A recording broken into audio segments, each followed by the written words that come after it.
پھر 98 میں جب ہندوستان نے دھماکہ کیا تو پھر ضرورت پیش آئی. اب اس میں میاں صاحب بہت ٹال مٹول کر رہے تھے اور ایسا لگ رہا تھا کہ یہ کرنے کے لیے تیار نہیں ہے، بلکہ اس سے تھوڑی سی امریکہ سے مدد مانگنے کے لیے تیار ہے کہ کچھ مدد مل جائے تو ہم نہ کریں.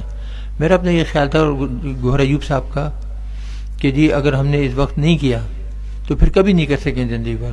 یہ کہا جائے گا کہ جی ہم بلف کر رہے تھے، ہمارے پاس تھا نہیں، اور کوئی بھی آئے گا تو وہ انرچ یورینیم جو ہے وہ دے دے گا امریکنوں کو اور ڈپلیٹڈ یورینیم رکھ دے گا اور کہہ دے گا کہ جی ہم نے دھوکہ دیا تھا. تو ہم لوگ اڑ گئے، تو پھر بھی وہ مان نہیں رہتے. پھر میں نے ایک بہت سخت خط لکھا جو گوہر ایوب صاحب نے اپنے بیان میں دیا ہے، جو موجود ہے نیٹ پر، کہ جی جب میں گیا وہاں میاں صاحب سے ملنے تو شہباز شریف نے بتایا کہ جی ہم تو بارگیننگ کر رہے ہیں کلنٹن سے، اگر اچھے پیسے کچھ سامان مل گیا تو ہم نہ کریں گے. تو دیکھیے اب کیا رزلٹ تھا.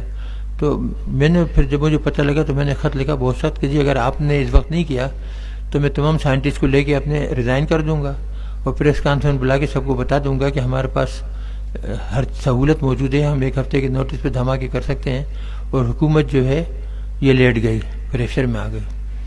تو پھر کہیں جا کے وہ مانے اور اس طریقے سے 28 مئی کو یہ جو اتنے دھماکے ہوئے تو اللہ تعالیٰ نے ہمیں کامیاب کیا.